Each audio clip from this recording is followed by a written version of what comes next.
Bismillahirrahmanirrahim. Assalamualaikum warahmatullahi wabarakatuh.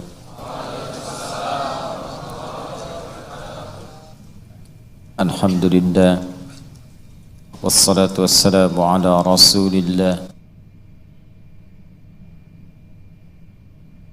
man wala wa ba'du.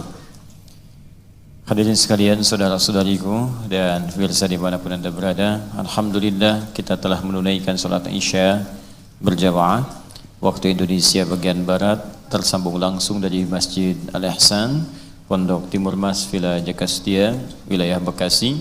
Semoga seluruh yang telah menunaikan salat isya diterima oleh Allah Subhanahu wa taala, seluruh salatnya, doa-doanya, amalan-amalannya. Juga demikian sebagian saudara-saudari kita di sebagian wilayah di muka bumi ini yang belum memasuki salat isya, semoga diberikan oleh Allah kekuatan dan semangat untuk menunaikan ibadah ini dengan khusyuk insyaallah. Kita lanjutkan. Iyyaka na'budu wa iyyaka nasta'in. Jika seseorang ingin dibuka oleh Allah segala peluang-peluang kebaikan,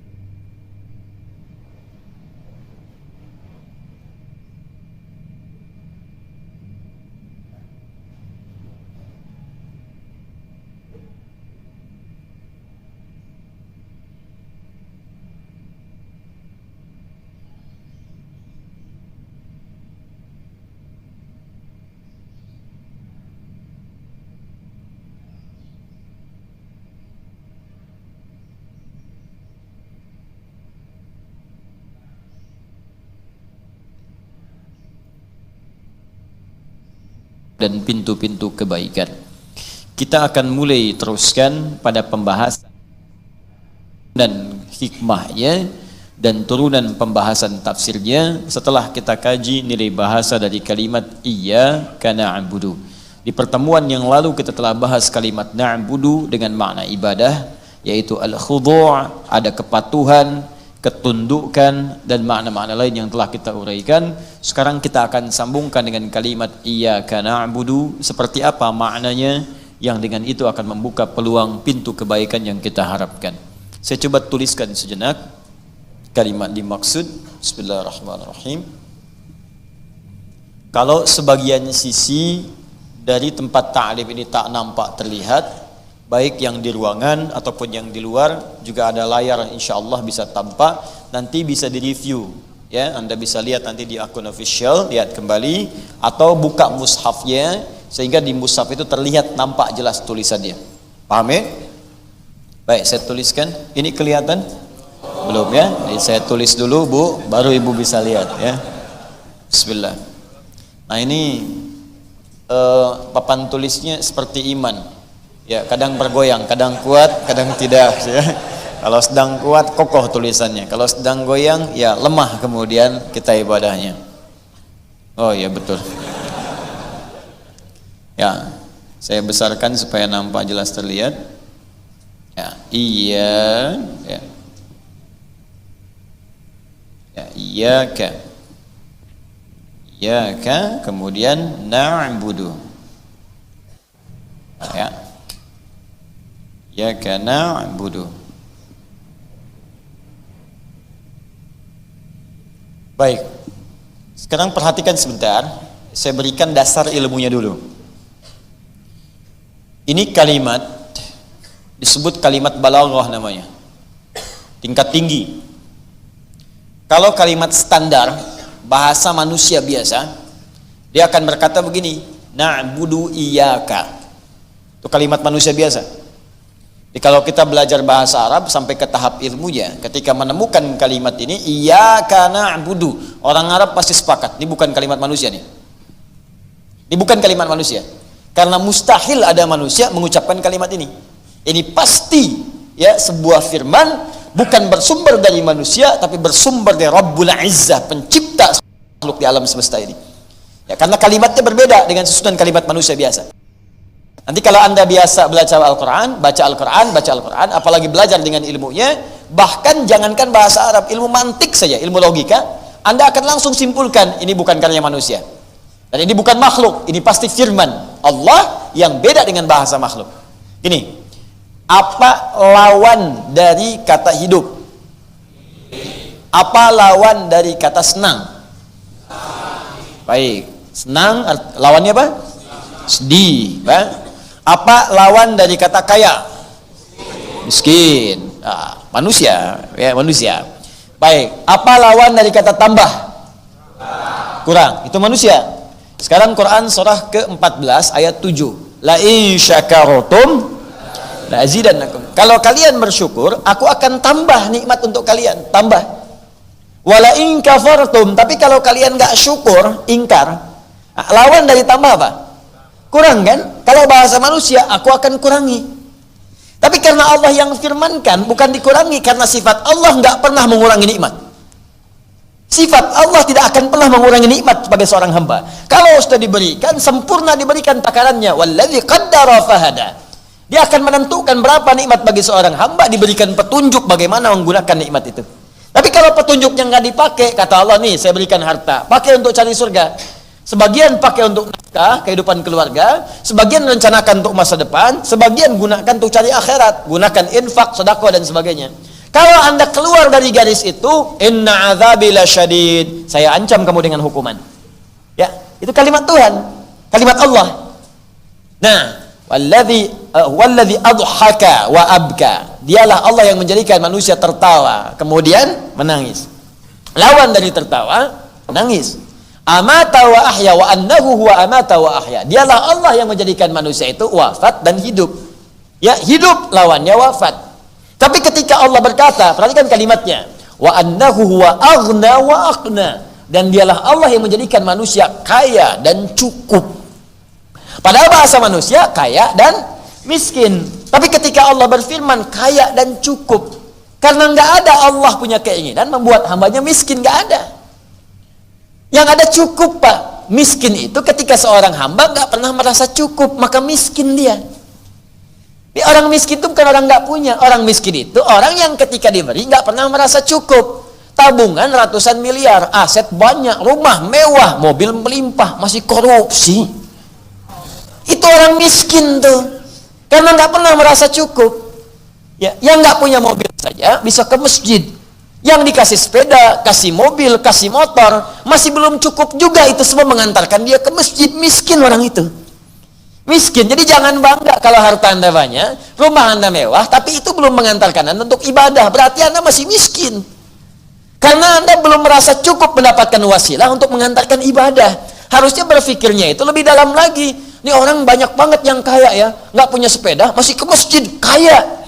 Artinya dia nggak butuh sepeda, dia nggak butuh motor, dirinya aja udah cukup mengantarkan dia ke masjid. Ini orang miskin banyak, nggak punya pesawat, belum ke masjid juga.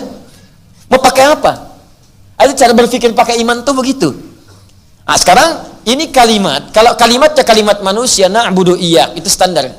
Kami akan menyembahmu. Ya, tapi ketika ini berubah kalimatnya dengan firman bahasa Allah Subhanahu wa taala. Perhatikan kalimatnya. Iyyaka na'budu. Dalam bahasa ilmu balaghah disebut taqdim wa ta'khir. Ada yang diawalkan, ada yang diakhirkan. Lebih spesifik lagi, ketika kita ingin mengkhususkan sesuatu dan mengawalkannya, mengedepankan sesuatu yang spesifik, maka berubah ilmunya. Dalam balaghah disebut dengan al-ikhtisas. Hukum ikhtisas namanya. Saya berikan dulu ilmunya supaya paham. Saya tidak ingin Anda menghafal. Kalau menghafal mudah. Jangankan Anda, anak kecil 3 tahun, ajarkan iyyaka na'budu wa iyyaka nasta'in. Hafal. 4 tahun hafal Quran. Ya, jangankan menghafal, maaf, untuk mengulang kalimat mudah. Jangankan manusia, beo Anda ajarin iyyaka na'budu wa iyyaka nasta'in. Diulang sama dia. Iyyaka na'budu wa iyyaka nasta'in, iyyaka na'budu wa iyyaka nasta'in. Tuh. Jadi kalau cuma ada yang bisa bacain 17 kali sehari dan nggak paham artinya, nggak bisa mengamalkan, kalah sama beliau dia. Paham? Ya. Halo? Ya, ingat, coba bedakan antara manusia dengan kalau beliau cuma diulang-ulang, ya kena abudu, ya kena stain, ya kena abudu, oh ya kena stain. Kita tidak baca dengan ilmunya untuk menunjukkan bahwa anugerah ayat itu diberikan untuk mendapatkan keistimewaannya. Nah, ini rumus pertama, yang ini disebut ikhtisas namanya, al-ikhtisas. Awas, ini penting saya ajarkan ilmu ini supaya kita paham cara bacanya bagaimana. Ikhtisas. Ikhtisas itu hanya mengkhususkan satu hal pada satu objek saja dan tidak memberikan peluang pada yang lainnya. Hanya mengkhususkan satu hal pada satu objek saja, ini saja, yang lain tidak. Jelas ya? Jadi kalau ada ilmu ikhtisas di balaghah artinya hanya yang ini saja, yang lain tidak. Gak berlaku bagi yang lain. Satu saja, tidak ada yang lainnya. Nah, jadi ketika Anda mengatakan iyyaka, didahulukan iyyakanya sebelum na'budu, perhatikan, seakan-akan Anda ingin mengatakan saya khususkan seluruh ibadah saya. Mau sholat saya, hati-hati, mau baca Al-Quran saya, mau puasa saya, mau semua jenis ibadah saya, bahkan hidup saya, mati saya hanya untukmu saja ya Allah. Khususkan pada Allah saja, bukan pada yang lain. Inna salati wa nusuki wa mahyaya wa mamati lillahi rabbil, hanya untuk Allah saja. Maka kalimat singkatnya dahulukan, kedepankan kalimatnya, buat dengan lafaz yang sangat singkat. Iyyaka, ka-nya menunjuk kepada Allah. Ini hanya untukmu saja ya Allah, tidak yang lain. Nah, jadi kalau kita ingin beribadah, lihat baik-baik ini. Kalau kita ingin kerjakan apapun ibadah, maka diingatkan oleh Allah pertama kali, kunci dari semua ibadah itu adalah tujukan semuanya hanya untuk Allah saja. Puncakkan semuanya, apapun yang kita kerjakan. Kalau sudah paham ini, kunci yang ini, baru kita bicara tentang definisi ibadah. Apa itu ibadah? Dan bagaimana menjadikan semua ibadah ini karena Allah saja. Ketika Anda jadikan semua ibadah karena Allah, maka akan terbuka semua pintu-pintu kebaikan yang kita inginkan itu. Jadi banyak orang mengerjakan yang ini, tapi gagal dalam memahami yang ini. Padahal ini kuncinya. Nah, sekarang kita turunkan. Yuk, nanti kita praktek di ayat-ayat Al-Qurannya. Misal, jenis ibadah itu doa. Kita sudah ambil doa kan? Nah, misal, di antara makna ibadah, doa. Doa itu bagian dari ibadah. Ad-doa. Ya. Bahkan secara bahasa, doa itu nama lainnya ibadah. Ya, kalau Anda mengaji Sahih Al-Bukhari, kemudian Anda masuk ke Kitabul Iman, pada hadis bagian nomor 2, paling kiri sebelah atas, ada pembahasan ad-du'a'u wal iman. Iman itu intisarinya ada pada doa. Doa itu bagian dari intisari iman. Kemudian di bawahnya ad-du'a'u fil lughati al-ibadatu. Yang dimaksud dengan doa itu secara bahasa adalah ibadah. Karena itu ketika Allah berfirman di Quran surah ke-7 ayat 180, wa qala rabbukum ud'uni astajib lakum. Rabbu berfirman kepadamu, ya, awas, berdoalah kepadaku, maka aku akan menjawab. Innalladzina yastakbiruna an ibadati. Sungguh orang-orang yang sombong yang tidak mau berdoa kepadaku. Berdoa di sini menggunakan kata ibadah. Yastakbiruna an ibadati. Orang-orang yang sombong enggak mau berdoa kepadaku. Doa di sini disebut dengan ibadah. Innalladzina yastakbiruna an ibadati. Ibadah. Fokus.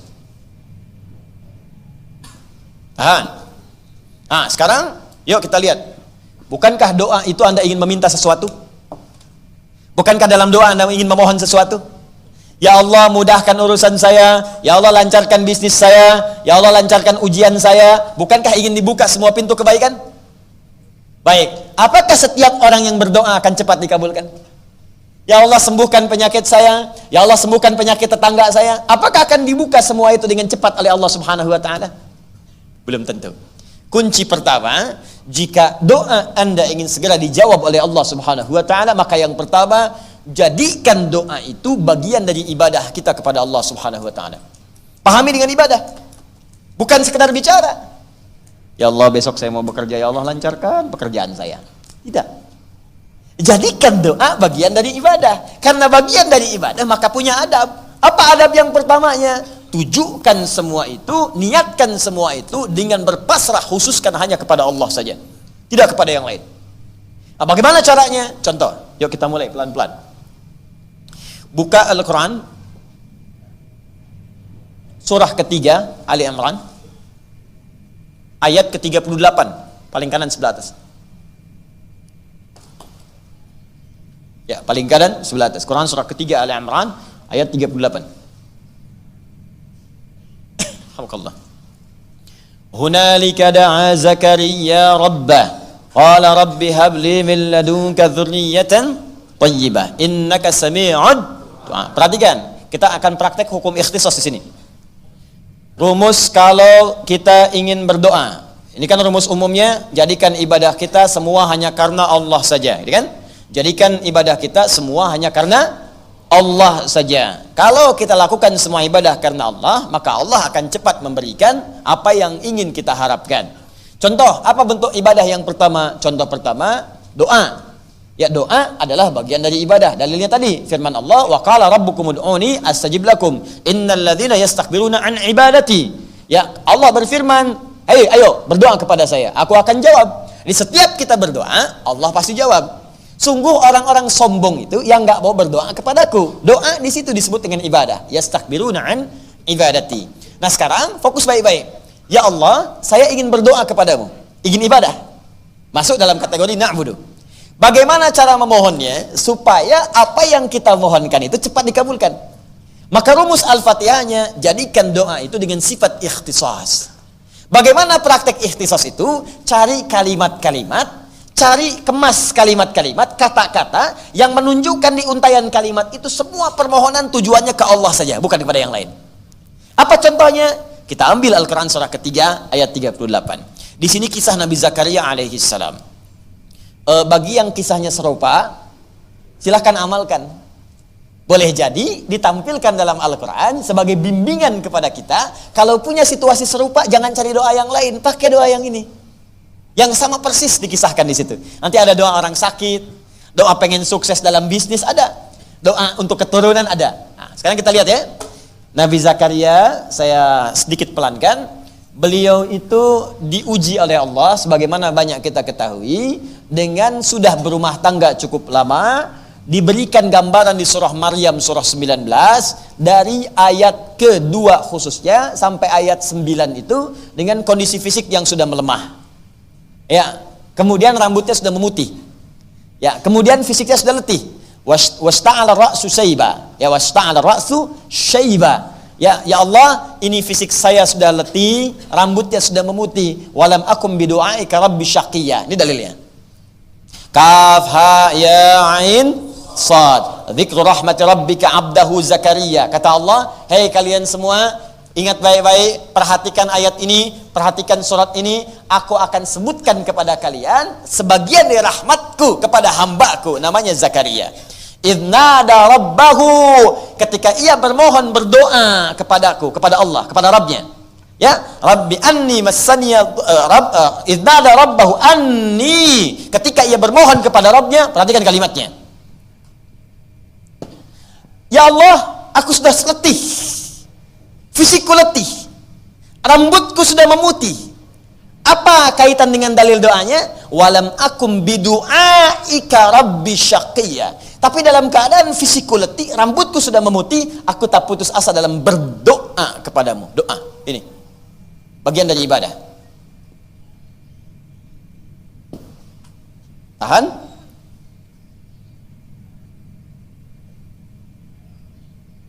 Rabbi inni wahanal azmu minni. Ya Allah, tulang-tulangku sudah mulai letih nih. Ya. Kemudian diteruskan ke rambut sifatnya, washta'ala ra'su syaiba, rambut sudah memutih. Jadi Anda bayangkan, walam akum bidu'aika rabbi syaqiyya. Tapi sejak aku berumah tangga sampai keadaan seperti ini, aku diuji belum punya keturunan, aku tak pernah putus asa dalam berdoa. Coba lihat ya kalimat ini. Bapak Ibu sudah berumah tangga, dari rumah tangga sudah menikah, maaf ya, rambut masih hitam, belum dikasih keturunan, sampai rambut sudah putih, fisik sudah letih, artinya sudah sepuh, ya. Tapi dalam kondisi itu pun masih yakin dengan Allah,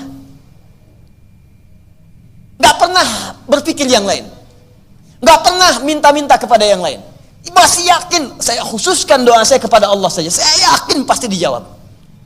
Ini adab yang pertama. Jadi ikhtisas yang pertama itu, kalau Anda ingin memohon sesuatu, maka hadirkan puncak harapan kita yang paling dalam hanya kepada Allah saja. Walaupun situasi yang dihadapi oleh kita, kata orang mustahil. Ya biarin aja orang bilang apa. Ini Nabi Zakaria lebih dahsyat lagi. Rambut memutih, fisik sudah letih, istrinya divonis oleh medis sudah monopos dan mandul. Jadi kata medis gak mungkin punya keturunan. Tapi apa yang menjadikan beliau kemudian begitu yakin doanya akan dikabul? Ini ikhtisas ini. Mustahil bagi manusia, tidak ada yang mustahil bagi Allah Subhanahu wa taala. Maka dihadirkan puncak keyakinan yang paling dalam. Saya ingin khususkan permohonan pada Allah saja yang tidak punya batas mustahil dalam kehidupan. Setelah ada keyakinan kuat ini, baru kalimatnya muncul. Perhatikan kalimatnya di Quran surah ketiga ayat 38. Fokus baik-baik. Hunalika da'a Zakaria rabbah. Maka di mihrab itu Nabi Zakaria bermohon kepada Rabbnya. Qala rabbi habli min ladunka dzurriyyatan thayyibah innaka sami'ud du'a. Fokus baik-baik. Ya, saya terjemahkan dulu. Qala rabbi habli. Ya Allah yang tidak punya batas dalam pemberian, mohon anugerahkan kepadaku keturunan. Min ladunka, dari sisimu saja. Karena orang lain mengatakan kau nggak mungkin punya keturunan. Secara medis ditolak. Secara klinis mustahil. Maka aku tinggalkan mereka, aku khususkan permohonanku kepadamu saja. Perhatikan baik-baik. Innaka sami'ud du'a. Ini yang pengen saya jelaskan. Ini yang dimaksud ikhtisasnya. Innaka sami'ud du'a.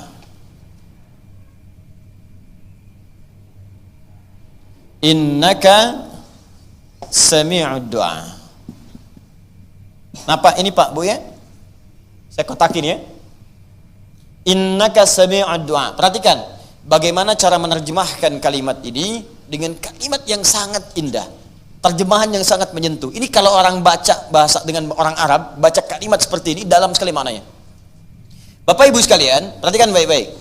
Pertama, di sini digunakan penguat nun taukid. Inna. Harfu nasbin. Wa taukidin. Tansibul isma wa tarfa'ul khabar. Harfu nasbin, huruf yang menasabkan. Kalau di ilmu nahwu menasabkan kalimat setelahnya menjadi fathah. Tapi kalau di ilmu lughah ini bukan sekedar menasabkan, menjadikan harokat setelahnya fathah. Misal, inna setelahnya ada masjid, harokat di ujungnya fathah. Innal masjida, pasti a, fathah, fathah, fathah. Itu nahwu. Tapi kalau ngaji ilmu lughah, nasbin itu artinya menguatkan, menancapkan sesuatu kepada jiwa. Orang Arab mengatakan nasabar rajulu asahu alal ardi. Seorang lelaki menancapkan tongkatnya ke bumi begini, nancap, kuat, sehingga gak goyah. Nah kalau kalimat menggunakan inna, itu artinya kita ingin mengungkapkan sesuatu dengan kuat. Saking kuatnya kita tancapkan keyakinan dalam hati kita. Ya, jadi kalau dalam bahasa kita begini, ya Allah, saya yakin seyakin-yakinnya, dan saya tancapkan keyakinan itu di hati saya. Kak, cuman Engkau ya Allah, Sami'ud du'a, yang pasti mendengar doa saya. Jadi saya tancapkan keyakinan itu di jiwa saya. Hanya Engkau yang pasti mendengar doa saya. Kalau pada yang maha mendengar saja tidak mengabulkan, di sini ikhtisasnya. Kalau pada yang maha mendengar saja tidak mengabulkan, lantas kepada siapa lagi aku mesti memohon? Dalam sekali. Jadi ketika mengkhususkan sesuatu minta kepada Allah, dicarilah oleh Anda semua kalimat yang sangat menyentuh, yang dengan kalimat itu sulit rasanya untuk mengelak dan sulit rasanya untuk ditolak.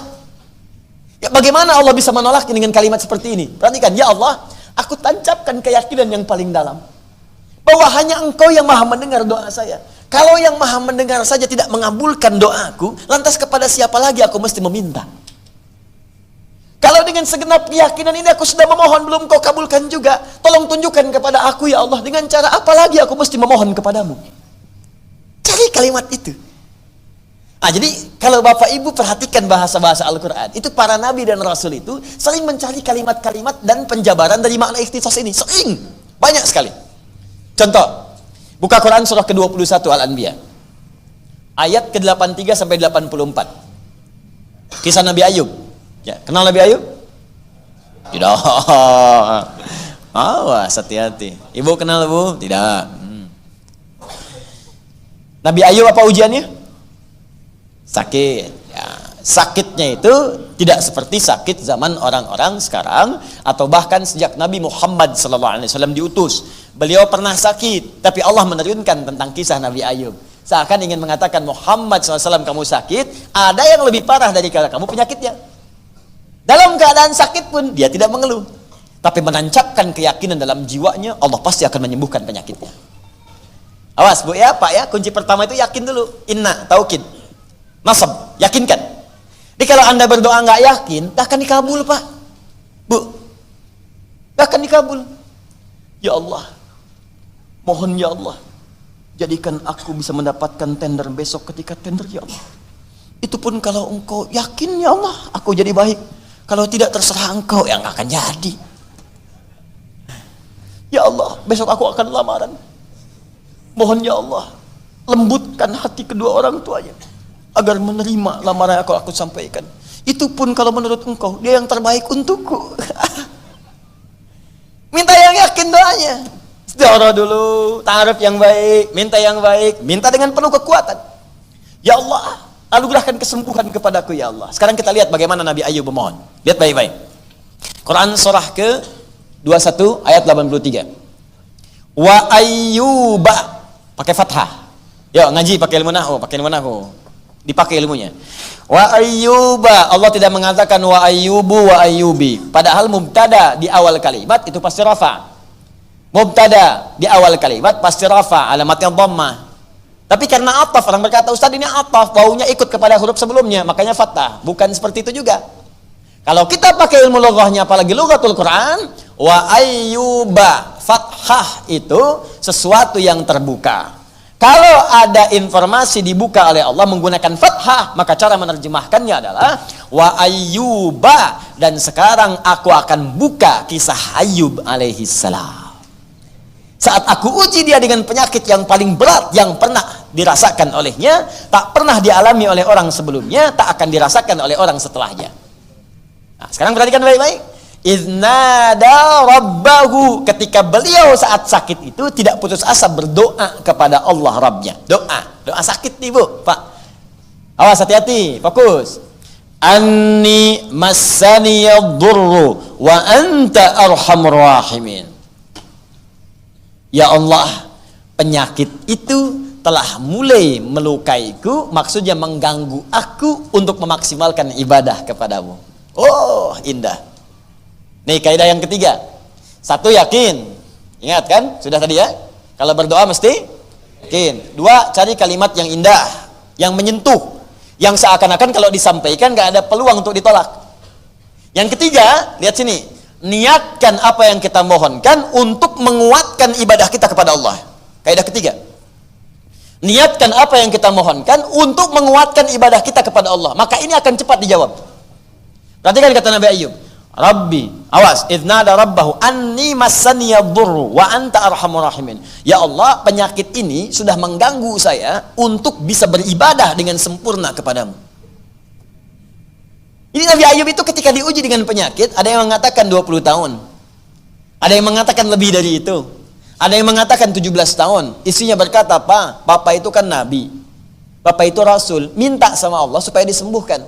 Ditanya sama Ayub pada istrinya. Kata Nabi Ayub, berapa lama kita kaya? 20 tahun. Berapa lama kita kemudian bahagia? 20 tahun. Berapa lama kita sehat? 20 tahun kurang lebih. Sekarang berapa lama saya diuji dengan penyakit ini? 7 tahun. Ada jawaban 5 tahun. Kata Ayub alaihissalam, nanti aja. Kalau sakitnya, ujiannya sama-sama dengan sehat. Sama lamanya, sama-sama 20 tahun. Nanti aja, kalau ujian miskin kita, sama-sama dengan kaya kita 20 tahun. Kita diuji kaya 20 tahun santai aja. Kenapa baru diuji miskin 7 tahun sudah mengeluh? Bukankah dua-duanya sama datang dari Allah? Nanti kalau ujian kemiskinan kita sama dengan kaya kita jumlahnya 20 tahun, baru aku memohon kepada Allah. Malu rasanya, dikasih kaya 20 tahun, kita biasa-biasa. Dikasih miskin baru 7 tahun sudah mengeluh, aku malu kepada Allah. Ayub ahli surga, teman-teman. Nabi, Rasul, dikasih miskin 7 tahun tidak mengeluh. Antum Nabi bukan, Rasul bukan. Baru gagal proyek sekali saja sehari dan hidup tuh masih cukup, masih sudah bikin status. Apakah engkau sudah tidak menyayangiku lagi ya Allah?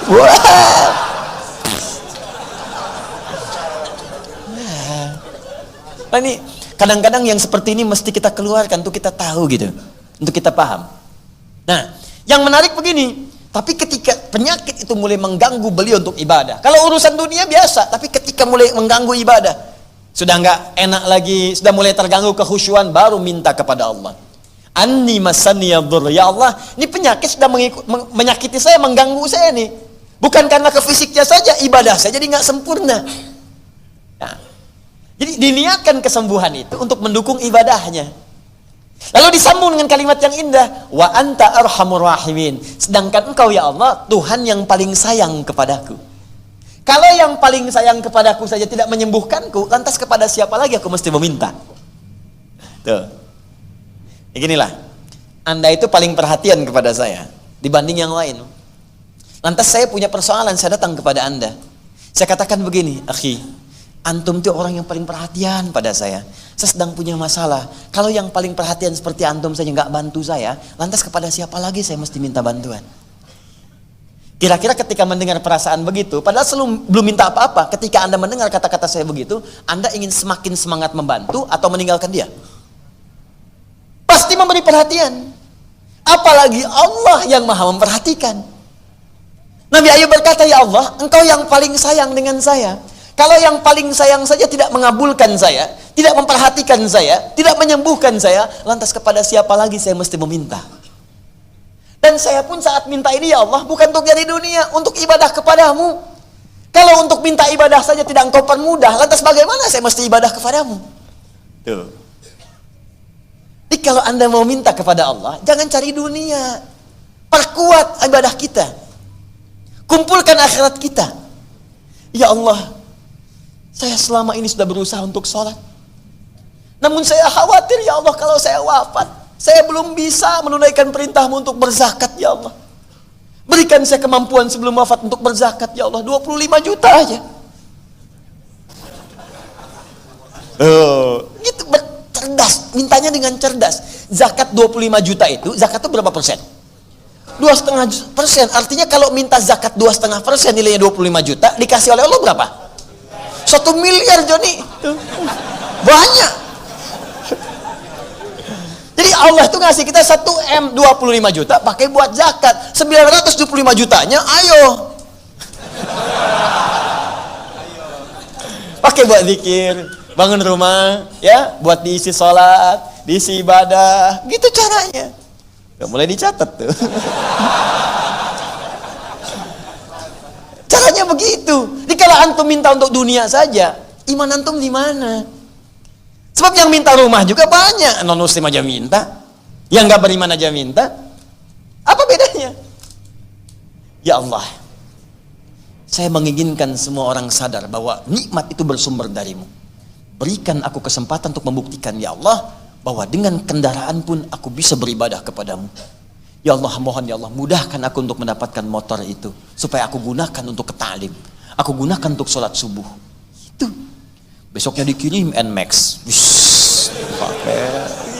itu nggak nanggung. Kadang-kadang ada yang minta motor dikasih mobil, ada. Ya, ada yang minta mobil kasih sepeda, ada. Itu lebih banyak. Lebih banyak.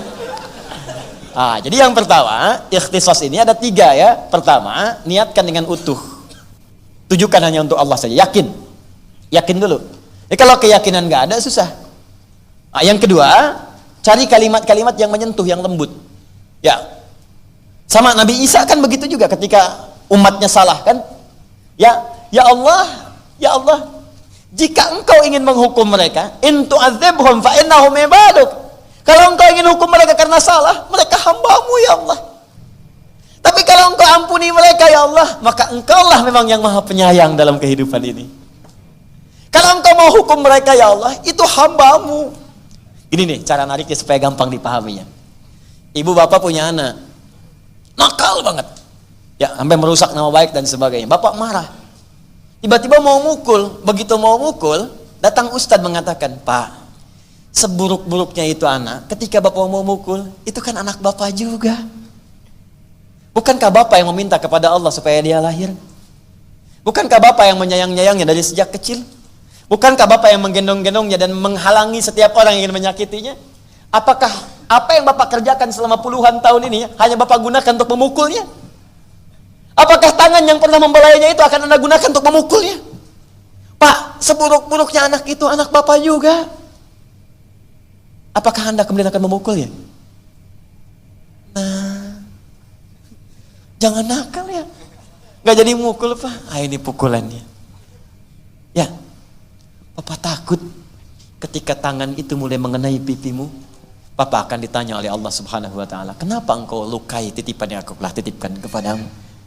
Maka kalau Papa nggak pukul kamu hari ini, itu artinya doa Papa supaya kamu bisa memudahkan hisab Papa di akhirat nanti. Jangan lakukan lagi ya. Bantu Papa, nggak minta apapun. Papa cuma pengen ketika menghadap Allah dipermudah hisab kita di hadapan Allah Subhanahu wa Ta'ala. Demi Allah dia berubah Pak. Daripada kita keluarkan kata-kata yang tidak berkenan. Ngapain kamu kesini? Oh bukan anak saya. Lantas anak siapa? Paham ya? Nah ini sekarang Nabi Isa minta kepada Allah, umatnya luar biasa ini. Perilakunya udah wah susah lah. Kalau dalam bahasa Spanyol itu baragajul. Susah diatur. Ini nggak bisa diatur lagi. Tapi kata Nabi Isa apa? Ya Allah, intu adzibhum, kalaupun kau mau azab dia, fa innahum ibaduk, mereka itu hambamu ya Allah. Engkau yang ciptakan. Apakah engkau menciptakan seorang hamba hanya untuk diazab? Indah kan kalimatnya?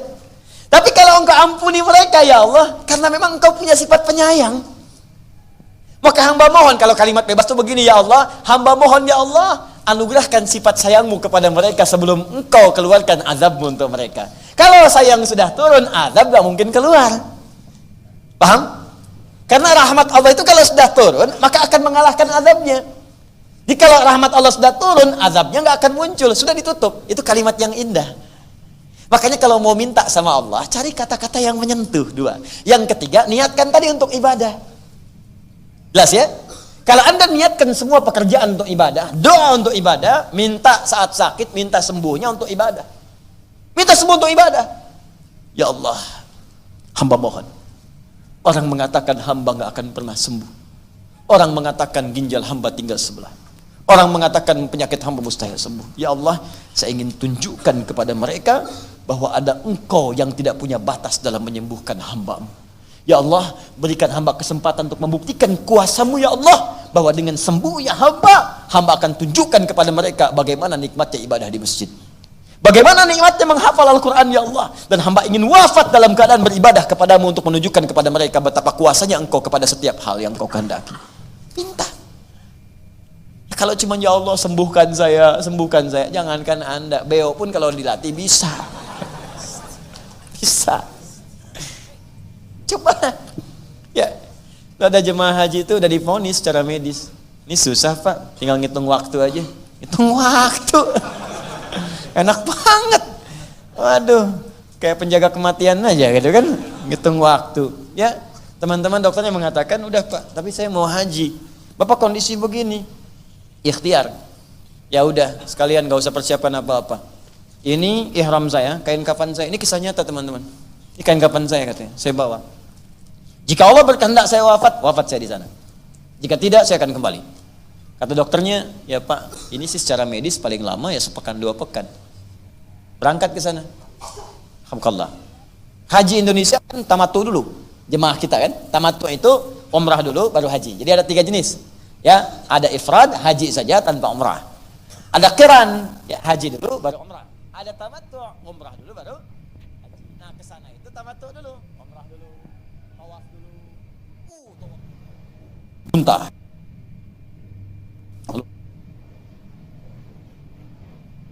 Di Arafah. Istirahat, capek, boleh lelah. Masuk kemudian ke puncak haji, wukuf. Baru dimulai wukuf, udah lebih dari sepekan di Mekah, belum meninggal juga katanya. Wukuf lagi, biasa. Muzdalifah, kuat lagi, muntah lagi, keluar darah lagi. Sampai kemudian di Mina pun, di Muna saat mabit, kan ada 2 kan, nafar awal, 2 hari 2 malam di situ tinggal, dengan nafar tsani, yang kedua, gelombang kedua, nafar akhir. Di 3 malam di situ, 3 hari di situ. Dia pengen ambil yang sempurna, saya pengen 3 hari. Kalaupun saya wafat, sempurna saya kerjakan sampai yang terakhir. Bismillah. Jadi begitu dikerjakan, tuntas selesai haji 40 hari, belum meninggal juga. Dokter bilang saya meninggal, tapi perasaan saya lebih enak. Pulanglah kemudian ke Indonesia dalam keadaan selamat, sentosa, sejahtera. Sampai di rumah dicek di medis, sembuh penyakitnya Pak. Sembuh. Pekan depannya dokter yang vonis tadi dia yang meninggal. Di kisah nyata. Orang tadi udah jogging ke alun-alun, udah putar-putar. Dokter yang vonis kayaknya tinggal ngitung hari Pak, dia yang meninggal. Saya bayangin malaikat Israel kayaknya senyum-senyum aja, ente duluan.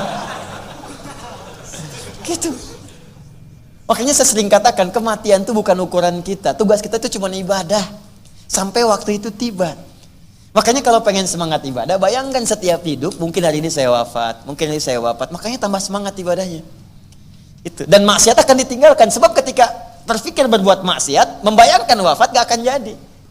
Mau minum, minuman haram, bagaimana kalau saat minum ini wafat? Mau tanda tangan proyek yang tidak jelas, bagaimana kalau saat tanda tangan itu wafat? Mau gibah, bagaimana saat gibah itu wafat? Nah itu maksiat akan tinggal, selesai. Dan kembali kepada Allah.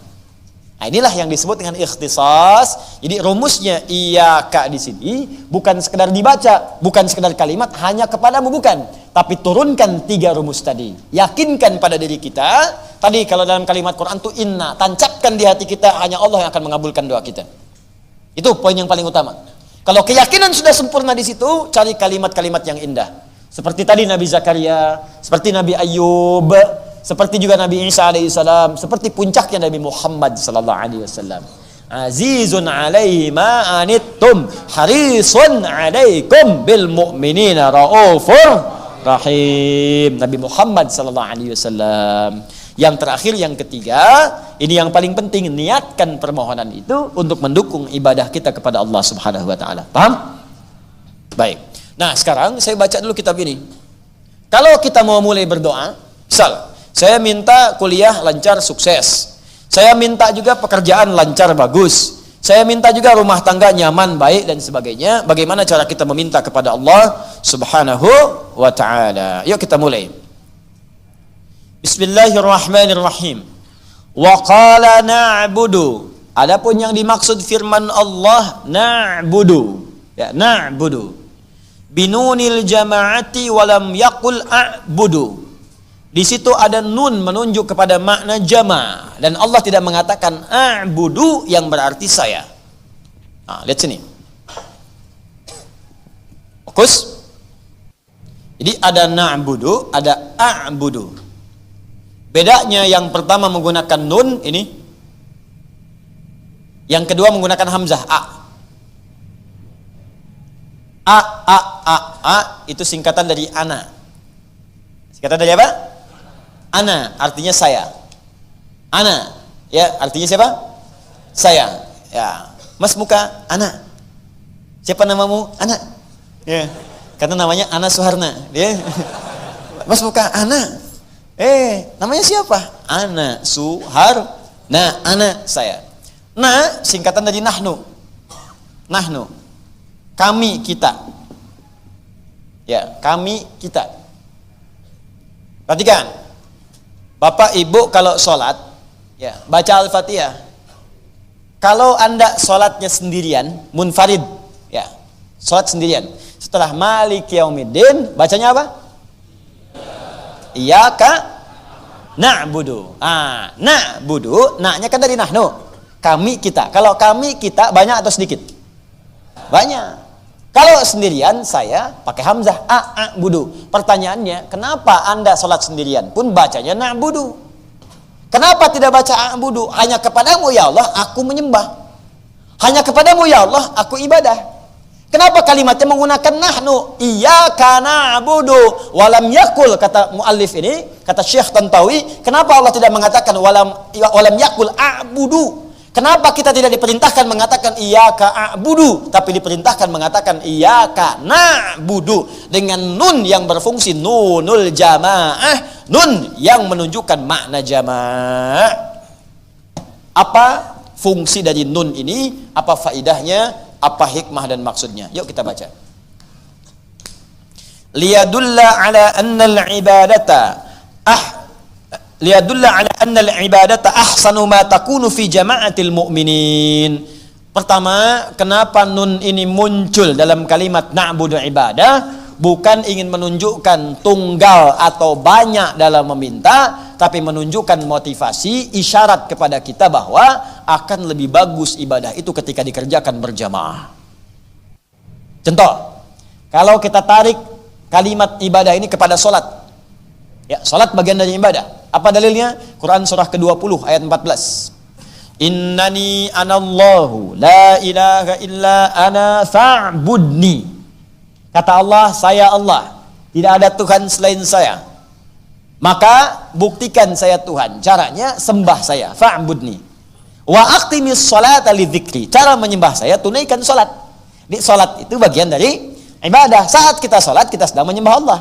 Nah, kenapa saat sholat kita mengucapkan na'budu, tidak mengucapkan a'budu? Ada pelajaran di huruf nun itu bahwa ketika Anda mengerjakan sholat, maka ibadah itu akan terasa nyaman, terasa enak, terasa termotivasi kalau dikerjakan berjamaah dibandingkan sendirian.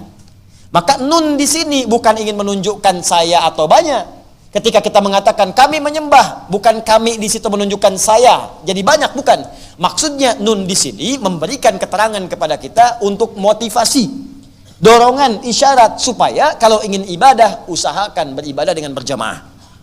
Maka ketika Anda berjamaah, ibadah itu akan terasa lebih ringan ditunaikan. Satu.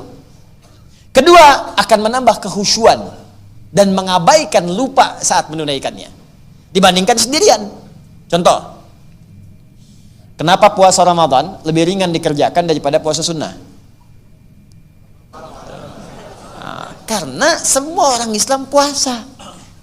Semua mengerjakan bareng-bareng. Karena semua puasa, terasa ringan mengerjakannya. Bahkan yang nggak pernah puasa pun tiba-tiba nyampe maghrib tahan. Walaupun tiap jam nanya. Udah. Tiap jam nanya. Yang paling hebat belum mulai subuh aja udah nanya buka. Baru sahur tuh, subuhnya belum mulai, puasa belum dimulai. Maghrib hari ini jam berapa? Maghrib.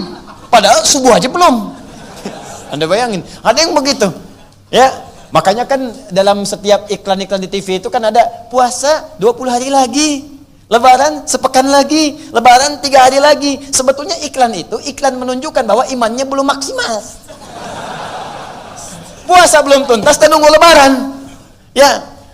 Ya, ini pelajaran saja gitu kan, bukan ingin menunjukkan iklan atau bukan, tapi ingin menunjukkan dalam pandangan nilai-nilai fikih ada sesuatu yang harus disempurnakan di situ. Jelas ya? Abis ini pasti iklan itu hilang tuh. Nah, dibalik ke sini. Nah, jadi ini menarik. Jadi orang yang nggak biasa puasa pun bisa tahan. Bisa tahan. Bahkan tatkala dia nggak tahan pun dia coba sendiri-sendiri. Minggir dulu dari orang, gitu kan? Ya, pura-pura dulu masuk kamar, gitu kan? Tuh, saya mau wudu lagi, wudu lagi tuh. Padahal kumur-kumur pakai sirup, gitu kan? Coba. Ya, tapi dia coba tunaikan dan dia malah nggak enak kalau buka. Dia coba lagi. Ya. Saya 3-4 tahun lalu lah ada kawan saya cerita tuh dari satu daerah. Preman nggak biasa puasa, Ramadan puasa, tobat puasa dia.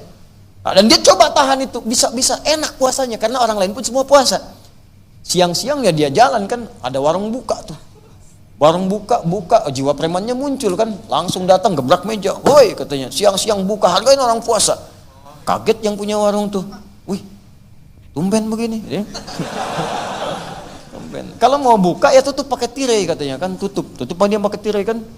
Nah, begitu dong, bagus katanya. Dia keluar dari tirai itu, lihat kanan kiri, masuk lagi. Es teh manis satu pak. Es teh manis satu ini. Ya. Sedangkan puasa sunnah itu nggak mudah dikerjakannya, nggak mudah. Karena begitu Anda mau puasa, yang lain makan, kan?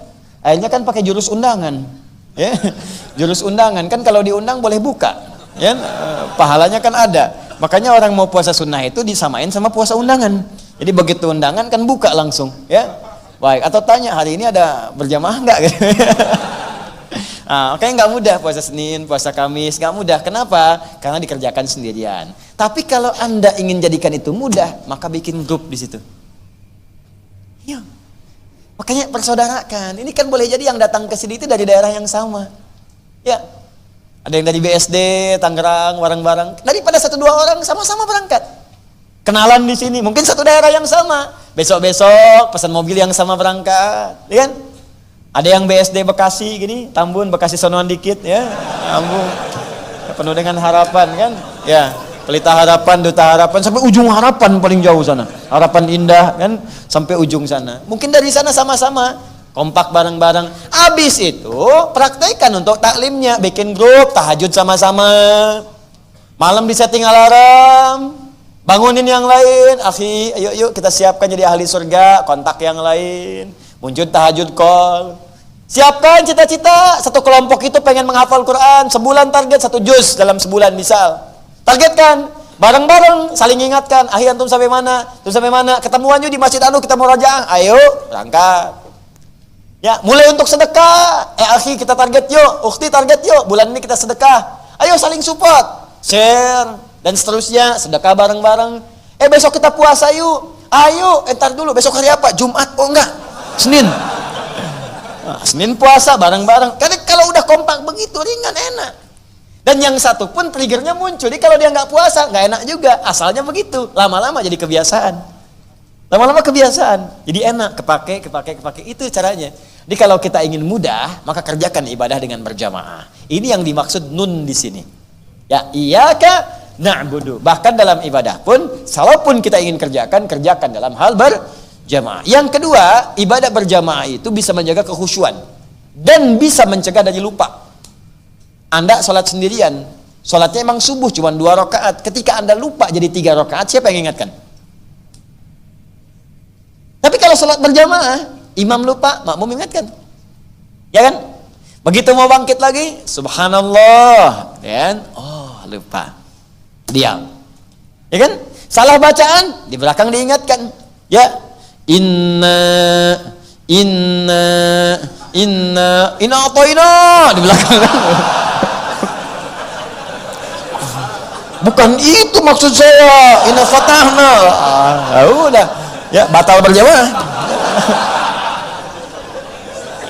Gitu. Jadi enak. Imam ada yang kurang, makmum ingatkan. Kalau makmum lupa pun tersempurnakan gerakan imam. Nggak sedikit Pak, ingat Ibu, nggak sedikit ketika kita sholat atau makmumnya sholat, boleh jadi makmum yang lupa. Ketika imam bangun lagi, ternyata baru 1. Naik lagi, dikira 2. Ada pernah kejadian, imamnya mungkin ingat, makmumnya lupa. Ketika imam ingat, makmum terbawa, tersempurnakan. Imamnya lupa, makmum ingat, maka makmum kemudian menyempurnakan keadaan imam. Disitulah saling mengingatkan. Jelas ya? Baik, yuk baca lagi sebentar. Masih ada waktu? Sebentar lagi ya, sebentar lagi. Bismillah. Kemudian walil isy'ari bi annal mu'minina al mukhlasin yakununa fi ittihadihim Allahu akbar. Ini yang paling indah. Wa ikhaihim bihaitsu yaqumu kullu wahidin minhum fil hadits an syu'unihim min dhahirah wa ghairi dhahirah maqama jami'ihim. Allahu akbar. Nun ini punya fungsi yang kedua. Selain menggambarkan kita, memotivasi untuk menunaikan ibadah dengan berjamaah supaya ringan dikerjakan, maka nun ini pun memberikan isyarat kepada kita untuk menguatkan persaudaraan. Berjamaah, bersaudara, jangan hidup sendirian. Makanya katanya di sini disebutkan, bahkan dalam hadis, dalam perkataan pun, doa pun, banyak di Al-Quran menggunakan na. Untuk menunjukkan kepada kita, jangan cuma sendirian yang pengen, yang lain pun mungkin menginginkan hal yang sama. Dan Allah itu maha luas pemberiannya. Allah maha kaya, bukan cuma Anda saja, yang lain pun bisa diberi. Dan jangan sampai punya perasaan, kalau yang lain dapat, Anda akan berkurang. Tidak, Allah itu maha luas nikmatnya. Makanya hampir semua doa dalam Al-Quran, hampir semua. Saya katakan hampir karena ada yang spesifik. Hampir semua doa dalam Al-Quran menggunakan na. Untuk menunjukkan sifat berbagi kita dalam berdoa, walaupun cuma doa. Nih, doa sapu jagat apa? Ya, Rabbana atina fid dunya wa fil akhirati wa qina adzaban. Rabbana atina fid dunya hasanah. Ya Allah, berikan kepada kami, kami semua yang baik di dunia. Apa cuman Anda aja yang pengen yang baik? Jangankan Anda, istri Anda juga pengen yang baik. Suami ibu pengen yang baik, anak-anak pengen yang baik, tetangga pengen yang baik. Baik bagi Anda, belum tentu cocok bagi yang lain, karena itu kalimatnya umum. Karena itu ketika berdoa, mintakan kepada Allah dengan boleh jadi apa yang Anda dapatkan, yang lain pun dapat, walaupun bentuknya bisa berbeda. Ya, sama-sama pengen kendaraan, Allah berikan Anda mobil, dia mungkin motor, karena yang cocok bagi dia motor. Atau sebaliknya, dengan doa Anda itu, kalimat-kalimatnya akan muncul kebaikan pada kita. Rabbana atina fid dunya hasanah, bagi Anda proyek, bagi dia lulus dalam ujian, mungkin. Jangan pelit dalam berdoa lah. Ya, jangan soleh sendirian. Karena yang lain pun pasti menginginkan nilai-nilai kemuliaan. Waqina adzabannar, jauhkan kami dari neraka ya Allah. Yang pengen bebas dari neraka bukan cuma Anda saja, yang lain pun sama. Maka doakan diadab dalam Quran. Ya ini aduh ya Allah, astagfirullah. Mudah-mudahan dijauhkan dari kita. Ya. Saya sering menyaksikan nih fenomena sekarang ini, kok banyak orang tuh menginginkan orang lain berbuat buruk gitu. Apa Anda pengen orang masuk neraka? Bahkan dalam doa diajarkan, kalau perlu kita punya adab, jangan sampai ada teman kita masuk neraka. Ini mudah sekali berikan vonis pada orang. Ente bid'ah, ente kafir, ente gini. Ini pelaku bid'ah itu sesat itu dekat dengan neraka. Apa Anda pengen orang ke neraka? Sebetulnya yang menyebutkan neraka itu Nabi atau Anda yang pengen dia ke neraka? Pernah ada orang mau ngebom orang tuh. Terus datang ke ahli tafsir, Syekh Sya'rawi namanya. Saya pengen ngebom karena itu tuh, banyak pelaku maksiat di sana. Kata Syekh Sya'rawi, kalau ente ngebom, di sana kemudian meninggal, masuk apa mereka semua? Masuk neraka katanya. Pertanyaan saya, yang pengen mereka masuk neraka, ente atau Nabi? Apakah Nabi pernah menginginkan umat masuk neraka? Tidak kan? Jadi yang pengen mereka masuk neraka itu ente atau Nabi? Diem orang itu. Alih-alih engkau kemudian melakukan keburukan pada mereka, kenapa engkau tidak dakwahi mereka dengan kebaikan? Pertama engkau bangun malam doakan mereka supaya taubat. Kedua dakwahi, ajak mereka. Engkau tidak akan dihisab dengan hasilnya, tapi engkau akan diberikan pahala dengan ikhtiar yang telah engkau kerjakan. Anda nggak bisa merubah orang untuk jadi baik teman-teman, tapi ikhtiar kita itu yang mendatangkan pahala, bukan hasil yang Allah lihat. Ibu kalau ibu mengharapkan hasil, ibu akan banyak kecewa pada anak bu. Yang diminta itu ikhtiarnya. Kita kalau diminta mengharapkan hasil, kita nggak bisa merubah orang pak bu, nggak bisa. Ikhtiar kita, doakan tetangga kita, doakan kawan kita, ajak dia. Jangan lihat kapan dia berubah. Hak Allah, kewajiban Allah untuk memberikan itu. Kita nggak punya hak dan kewajiban di situ. Kewajiban kita cuma berdoa, berikhtiar, sudah selesai. Pahala datang dari situ. Paham ya? Ini yang penting kita lakukan sekarang. Ini ada sesuatu yang banyak salah, ini banyak menghukum orang, sehingga mudah berbuat keburukan sekarang ini. Nggak sepakat, sudah tembak. Nggak sepakat, tusuk. Nggak sepakat, bom. Nggak sepakat ini. Ya Allah, ini mau jadi apa gitu kan? Mau jadi apa? Yuk jadilah orang baik lah, berusaha jadi baik. Kalau tak mampu berlomba dengan orang soleh berbuat baik, berlombalah dengan para penjahat untuk bertobat. Sekarang banyak orang penjahat tobat. Masa yang baik mau jadi jahat? Malu sama penjahat yang udah tobat. Diketawain sama mereka nanti. Baru jadi penjahat, gue udah tobat. Malu, banyak penjahat yang tobat jadi dai lagi sebagiannya. Ya malu kita. Jundub bin Junabah, pembegal, tobat jadi dai, meriwayatkan hadis. Diketawain nanti. Sekaligus ditangisi. Jelas ya? Kemudian yang terakhir, ini fittihadihim, supaya mereka bersatu. Nah itu, ittihad, bersatu, jangan pecah. Makanya saya sering katakan, Nabi itu mengajak pada persatuan, bukan perpecahan. Ya, menjalin persatuan dan kesatuan. Jadi menjalin persatuan, nyatu, wa'tasimu bihablillah, nyatu dengan tali Allah, bersatu. Yang beda-beda itu dipertemukan perbedaannya. Apa perbedaannya? Apakah furu atau usul? Kalau usul dasar gak boleh beda. Kalau beda dakwahi supaya sama. Tapi kalau furu toleran di situ. Cuman karena beda kunut, yang satu kunut, satu tidak, jangan pecah. Cari sumbernya, dalilnya apa yang kunut ini, yang nggak kunut apa dalilnya ini. Oh, rupanya perbedaannya di dalil, cara memahaminya. Ada dalil, dua-duanya boleh. Yang salah itu yang nggak sholat subuh. Itu selesai. Jadi kalau ada imamnya kunut, ayo udah aminkan aja. Allahumma hadina fiman hadait. Amin. Sudah. Karena fungsi makmum mengikuti imam. Nah, kalau ada imam nggak kunut, ikuti juga. Sami'allahu liman hamidah, Rabbana walakal hamd. Langsung Allahu Akbar, langsung. Dan saat imam salam nggak usah kemudian sujud sahwi. Udah, selesai, sudah tuntas dengan itu. Sama juga kalau imamnya kunut, makmum mengaminkan. Kata Syekh Utsaimin begitu. Begitu imamnya kemudian berkata, Allahumma hadina fiman hadait, amin, katakan amin. Perkara tangan ngangkat atau tidak, ikhtilaf, mau ngangkat silakan, tidak silakan. Jelas. Tapi Anda katakan amin karena ikut imam. Hadisnya apa? Innama ju'ilal imamu liyutamma bihi fa qiraatul imam qiraatul makmum. Adapun imam itu dijadikan imam untuk diikuti. Jangan sampai imam sujud Anda ruku. Dikala imamnya kunut Anda aminkan, amin. Allahumma hadina fiman hadait, bid'ah. Oh, gimana? Jelas ya? Nah, gitu caranya. Jadi saya tuh suka sedih gitu kan. Karena di situ kadang saya merasa sedih ya. Jadi nggak sedih gitu kan. Orang ngaji Al-Quran, ngaji Sunnah. Habis itu kok pada terpecah gitu. Terus fungsi naknya di mana? Ini ahli tafsir udah yang bilang loh. Ahli tafsir, nak di na'budu itu supaya bersatu, jangan pecah. Ente tiap hari baca iyyaka na'budu itu 17 kali.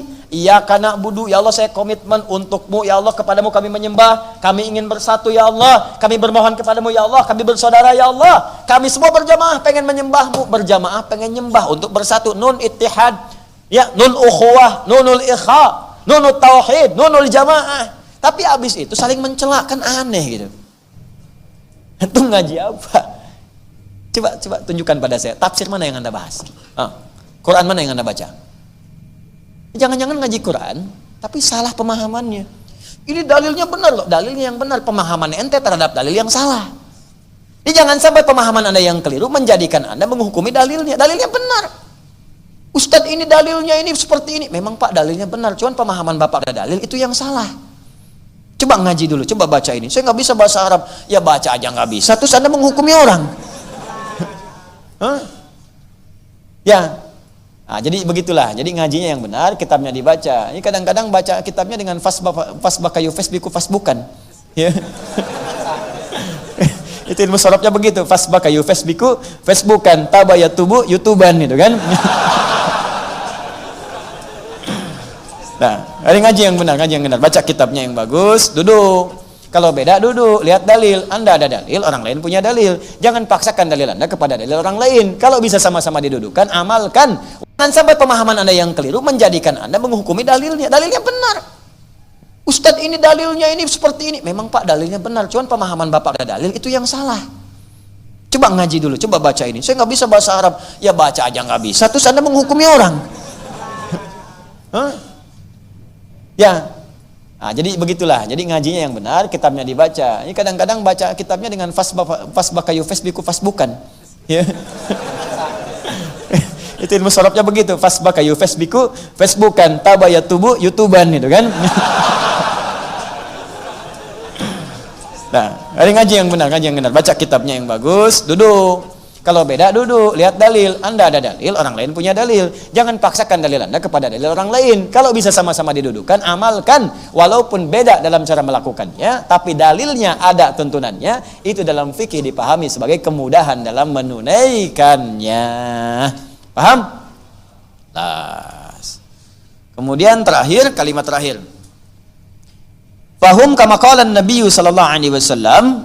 Maka nun ini, apa yang tadi saya sampaikan sebagai nunul jamaah, nun ittihad, nun persatuan, nun jamaah dalam ibadah, nun persaudaraan yaitu ikha, ini terambil dari isyarat kalimat Nabi sallallahu alaihi wasallam. Ya, apa kata nabinya? Al-mu'minuna tatakafa'u dima'uhum wa yas'a bi dhimmatihim adnahum wa hum yadun 'ala man siwahum. Allahu akbar. Al-mu'minuna, orang-orang yang beriman, imannya itu benar. Kalau benar imannya, tatakafa'u dima'uhum, maka akan saling melindungi, menjaga darahnya. Ya, jaga. Ini nggak ada orang beriman itu saling melukai. Apalagi mohon maaf kemudian saling menumpahkan darah, itu patut dipertanyakan imannya ada di mana itu. Ya, awas hati-hati itu. Ada ancaman dalam Al-Quran. Orang yang sengaja merencanakan pembunuhan pada orang beriman, itu ancamannya neraka jahanam. Neraka jahanam. Ya, ada di Quran surah keempat tuh, An-Nisa ayat 92-93. Jadi saat Anda masuk ke ayat itu, wa may yaqtul mu'mina muta'ammida, siapa yang sengaja merencanakan pembunuhan pada seorang beriman, fajazauhu jahannam, maka balasan yang setimpal untuknya adalah neraka jahanam. Jadi kalau ada orang merencanakan pembunuhan nih pada orang beriman, mau pakai apapun caranya, saya bom dia nih, Besok dia keluar jam berapa? Keluar dari mobil gimana? Saya tusuk dia nih. Ya. Saya tembak dia nih. Saya bom dia nih. Awas, dan itu yang direncanakan misalnya orang beriman. Orang beriman masih bersyahadat kepada Allah. Hati-hati. Ya, mau semaksiat bagaimana dan sebagaimanapun misalnya ada turunan-turunan, tapi Anda sengaja merencanakan untuk bunuh orang tanpa runtutan yang benar, tanpa kaidah-kaidah yang diperkenankan, maka kata Allah langsung fajazauhu jahannam. Maka balasan yang setimpal neraka jahanam. Pertanyaan saya, di mana ada orang muslim beriman berencana masuk neraka jahanam? Apa ada orang muslim ini punya rencana masuk neraka jahanam? Apapun profesinya, maka saya ingatkan, ini karena sayang saya, siapapun Anda mau penjabat, Anda mau polisi, Anda mau tentara, Anda mau rakyat, hati-hati, jangan sepelekan nyawa. Jangan sepelekan, karena taruhannya neraka. Demi Allah saya katakan, Anda itu wafat Anda akan meninggal. Sehebat-hebatnya Anda ragu tembak, ketika mengeksekusi dan kemudian dia wafat yang ditembak itu, yang menembak pun akan wafat juga. Penjahat yang membunuh akan dibunuh juga. Jadi jangan pernah menyepelekan nyawa, karena Anda pun akan wafat. Awas, perbedaan itu dari perilaku yang membunuh dengan yang dibunuh. Ketika yang dibunuh itu wafat dan besok lusa Anda wafat juga, Anda bisa ditertawakan oleh yang dibunuh itu, oleh yang terbunuh. Ente bunuh saya dulu ya, ente mati juga. Ente bunuh saya waktu sholat, ente dibunuh waktu maksiat. Ente bunuh saya ini waktu saya berzikir kepada Allah, Anda diwafatkan malaikat maut itu saat sedang bermaksiat di hadapan Allah Subhanahu wa taala. Makanya hati-hati. Apapun Anda profesinya, jangan sepelekan nyawa. Karena sekarang ini kayaknya nyawa itu murah sekali. Beda pendapat, tembak orang. Beda pendapat, benturkan orang. Beda pendapat, bunuh. Neraka jahanam. Siapa yang punya cita-cita begitu? Awas, fajazauhu jahannama. Awas. Khalidan fiha, kekal di dalamnya, akan keluar. Kekal di dalamnya. Wa ghadiballahu alaihi, Allah murka kepadanya. Wa la'anahu, dilaknat dia oleh Allah. Wa 'adda lahu 'adzaban 'azima, dan dijanjikan, janji Allah itu enggak mungkin diingkari. Ya, janji Allah enggak mungkin diingkari. Innallaha la yukhliful mi'ad. Ini kaidahnya. Jadi kaidah janji Allah itu Ali Imran ayat 9. Allah enggak mungkin mengingkari janji. Kalau manusia tidak. Kau yang memulai, kau yang mengingkari. Ya, kau yang memulai, kau yang mengakhiri. Kau yang berjanji, kau yang mengingkari. Jadi manusia itu bisa janji, bisa ingkar. Allah tidak. Begitu berjanji, pasti terjadi. Orang yang sengaja berusaha membunuh orang lain, terbunuh dia dan dia beriman, maka masuk neraka, kekal di dalamnya, lipat ganda. Lipat ganda itu begini. Kalau ada orang dilempar misalnya pakai batu, batunya sebesar ini, tutup spidol. Nah, segini ya. Tek. Ya sekecil-kecilnya batu jahanam tembus juga, gitu kan? Tapi yang kalau dilipat gandakan, batunya sebesar masjid. Ya udah. Mau jadi apa tuh? Nanti lihat. Maka hati-hati. Maka dari itu, saya sampaikan kalimatnya di sini ketika kita baca begini, iyyaka na'budu, coba baca dengan baik, baca dengan hati yang benar. Apakah nun itu sudah kita fungsikan belum dalam kehidupan? Jangan-jangan Pak Ibu, doa itu belum terjawab karena fungsi nun itu belum hadir dalam hidup kita. Anda berdoa tapi seling mencela orang. Di mana fungsi nunnya di situ? Makanya mungkin doa itu belum terjawab tuh karena itu. Anda berdoa di situ tapi nggak pernah pasrah kita kepada Allah, mungkin itu yang belum terjawab. Anda berdoa minta tapi ibadah itu belum semangat untuk jamaah, mungkin di situ persoalannya. Dipakai nunnya, pakai ilmunya. Ya, ini tatakafa'u dima'uhum wa yas'a bidhimmatihim adnahum, dan saling memperhatikan. Melihat. Makanya saat sang berjamaah itu lihat kanan kirinya, kenalan dari mana. Makanya dulu zaman Nabi itu ada orang ke masjid selesai urusannya. Yang lapar dapat makanan, selesai. Ya, yang haus dapat minuman, selesai. Lihat, kami coba semaksimal di sini nih. Ya, ada orang jauh-jauh gitu kan, nggak bisa pulang langsung, tinggal sini. Itu Allahu Akbar. Jangan dikira itu ibu-ibu yang panitia ini ibu-ibu biasa. Demi Allah saya katakan, itu ibu-ibu luar biasa itu. Sampai dilihat berapa yang ada di sini, dicari Pak malam-malam, mana yang masih buka. Kadang nyarinya pun yang paling enak, paling bagus. Hokben buka enggak Hokben. KFC ada enggak? Tapi jangan sampai nginep semua di sini dia. Alisan, kajian nginep aja Hokben. Tidak. Saya langsung infokan. Berapa banyak Bu? 100 warteg aja. Tuh, cari, itu sampai begitu Pak, carikan solusi. Jadi inilah Islam, indahnya itu begitu. Ya saya tuh, Allah, gimana ya cara memahaminya? Tiap hari baca iya kana abudu, tapi berselisih terus. Ya ribut terus. Ya kapan kita mau majunya? Jadi kalau melatih diri sendiri aja belum baik, bagaimana kita mengharapkannya lebih besar daripada itu? Jelas ya? Nah terakhir, wahum yadun alaman siwahum, dan mereka itu membela kepada yang yadun itu gambaran di kekuatan, bela, tolong, bantu yang lemah, kita bantu, kan? Jaga dirinya, lindungi, saling berkasih sayang, itulah Islam. Dan 3 kalimat ini tatakafa'u, ya, tatakafa'u dima'uhum wa yas'a bidhimmatihim adnahum wa hum yadun alaman siwahum. 3 makna ini digambarkan dengan 1 huruf saja oleh Al-Quran. Nah, iyyaka na'budu. Jadi kalau benar iyyaka na'budunya, maka muncullah kalimat setelahnya sebagai jawaban. Wa iyyaka nasta'in. Wa iyyaka nasta'in. Kapanpun Anda nasta'in, punya kebutuhan, punya persoalan, punya problem, kalau na'budunya benar, kata Allah wa iyyaka nasta'in. Katakan, ya Allah, kepadamu saja kami memohonkan segala kebutuhan kami. Maka apa jawab Allah? Hadza baini wa baina abdi wa li abdi ma sa'ala. Ini perjanjian antara hambaku dengan aku. Jika benar apa yang ia lakukan dengan na'budunya, maka apapun yang ia butuhkan seketika aku akan berikan. Bahkan ada orang belum minta langsung diberi. Jadi kalau semakin tinggi na'budunya, semakin benar. Gini-gini cirinya. Ada orang ngejar fardu, Anda ngejar sunnah. Ya orang baru mikirin fardu, Anda udah mikirin sunnah. Isya jam berapa? Yang ini tahajud jam berapa ya? Orang nanya Ramadan, kapan Ramadan tahun ini? Dia udah nanya, ayamul bid tanggal berapa jatuhnya? Kapan sunnahnya? Kapan Seninnya? Kapan kemudian? Orang nanya, ente udah zakat belum? Dia udah mikirkan kapan saya infak nih. Udah punya agenda, besok saya infak sini. Besok saya sedekah sini. Semakin tinggi puncak ibadahnya, maka Allah turunkan sifat aunnya, pemberiannya, maunahnya kepada orang yang minta. Sebelum dia minta, langsung dipenuhi kebutuhannya. Sehingga seakan-akan dia tidak punya kesulitan. Padahal bukan nggak punya, sebelum minta dikasih. Tuh. Makanya kadang-kadang orang nggak sadar kalau Allah itu mencukupkan kebutuhan dia karena amalan dia. Kadang sia-sia. Ya mulai saat ini berubah. Tapi tadi kembali dasarnya keyakinan kita. Karena itu dibuka dengan kalimat dzalikal kitabu la raiba fi. Jangan ragu, kalau ragu nggak akan dapat. Ya itulah tafsir dari kalimat iyyaka na'budu wa iyyaka nasta'in. Yang saya sampaikan di akhir tadi dikutip oleh penulis buku ini, wa quddimatil ibadatu 'alal isti'anati li kauni al-ula wasilatan ila tsaniyah wa taqdimul wasail sababun fi tahsilil matalib wa liyadulla 'ala annahum la yastaqilluna bi iqamatil ibadat bal inna 'aunallahi ta'ala huwal ladzi yuyassiru lahum adaaha. Kenapa diawalkan na'budu dibandingkan dengan nasta'in? Kenapa diawalkan?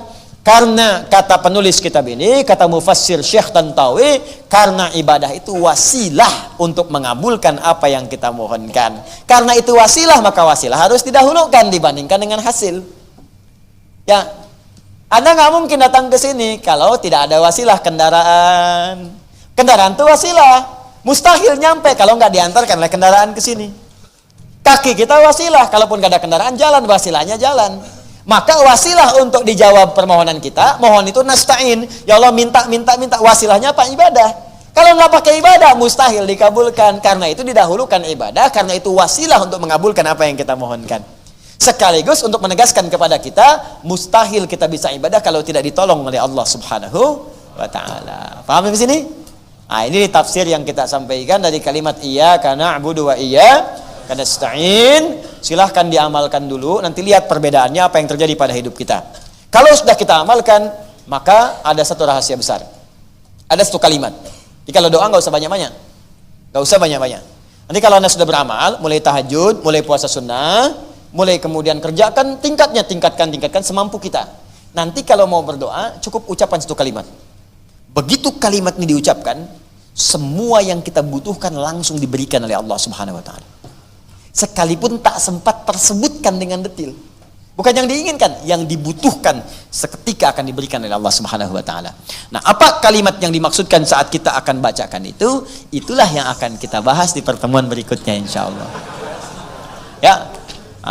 Saya izin sampaikan pengumuman dulu. Yang pertama, Saya ucapkan selamat peserta karantina untuk yang telah lulus seleksi akan mulai masa induksi pengenalan Al-Quran selama kurang lebih 9 sampai 10 hari dan telah ada di sini ikhwan atau akhwat. Saya mau pesankan beberapa hal. Satu, serius. Niatkan yang benar untuk menghafal. Kalau tidak serius, pulang aja. Gak usah ada di sini. Jadi ketika Anda sudah menginjak masjid ini, masuk ke tempat Anda untuk belajar, di situ sudah tertuliskan di setiap program kami bahwa Anda tidak akan pernah keluar dari program itu kecuali menjadi hafid 30 juz. Dalam arti orang yang dekat dengan Al-Quran, bukan statusnya sebagai hafid. Yaitu orang yang masuk kosong, keluar terisi dengan Al-Quran. Ya, jadi saya minta serius. Yang kedua, bagi yang belum masuk dalam seleksi itu karena tempat terbatas, dana terbatas, insya Allah bulan depan dengan izin Allah nanti akan ada karantina akbar. Nanti kita akan umumkan tempatnya. Saya mau sempurnakan dulu bukunya. Jadi saya sedang buat buku, insya Allah nanti buku itu disertakan semampu saya, kalau bisa ada dengan CD nanti dimasukkan. Itu nanti ada bimbingan menghafal Quran di tempat masing-masing, tidak harus ke sini. Misal bisa di rumah, ya. Ada yang di pesantren nanti kita berikan bimbingannya seperti apa, sama persis dengan di sini. Nanti setorannya bisa ke sini. Ya, insya Allah mulai nanti awal tahun depan atau nanti bulan yang 11 atau 12 di sini saya standby-kan ya beberapa syekh, ada yang dari Mesir, dari beberapa yang lain supaya standby kalau ada yang mau setoran boleh ke sini. Ya, nanti kita buka juga yang online. Ya, insya Allah ya, doakan saja semoga Allah bisa kabulkan itu ya.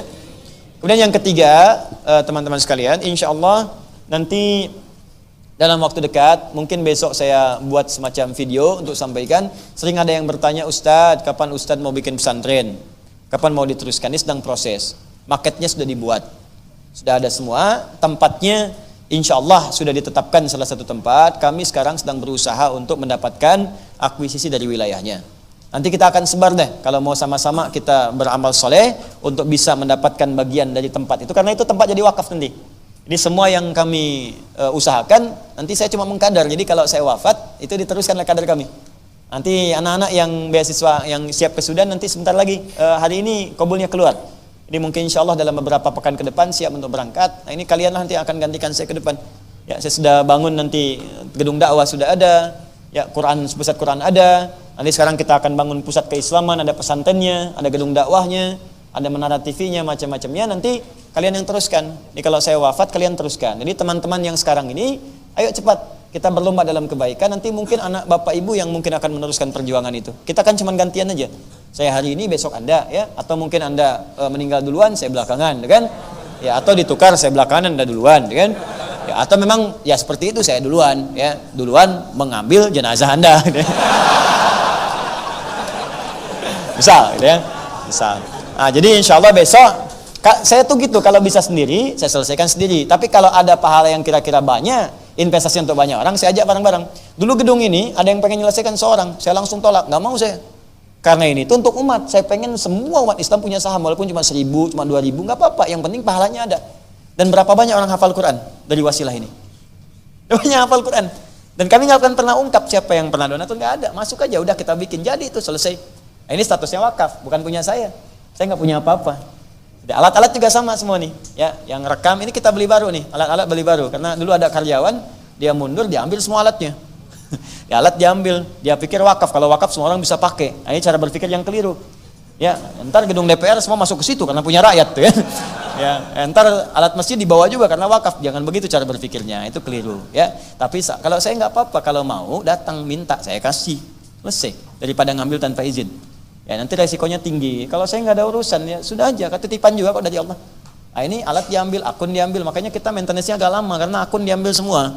Akun diambil, akun diganti. Makanya kita beli baru lagi sekarang. Alhamdulillah ya. Pelan-pelan kita beli baru. Pelan-pelan kita maintenance dengan baru. Akun kita bikin baru lagi yang baru, yang baik-baik. Nanti kita sebarkan lagi. Itu pun kita niatkan wakaf. Jadi nanti barang-barang bisa beramal. Tapi jangan juga saling berselisih, saling mencela. Kalau saya sederhana, butuh bilang. Kalau bisa kasih, pinjami. Kalau punya orang saya katakan, kalau Anda ingin kuasai, saya berikan. Nanti saya kasih tahu, Bu, Pak, alat-alat yang Bapak Ibu wakafkan sekarang diambil sama si fulan, dia yang pakai. Mungkin bermanfaat untuk dia. Ya, kalau sekarang kita cari lagi yang baru. Paham ya? Nah, ini pun saya ingatkan nih yang sekarang. Ya, yang dengan saya, jangan pernah Anda merubah niat. Kalau Anda sekali-kali bilang ingin populerkan Ustadz Adi dengan apa-apa, pasti Anda akan terpisah dengan saya.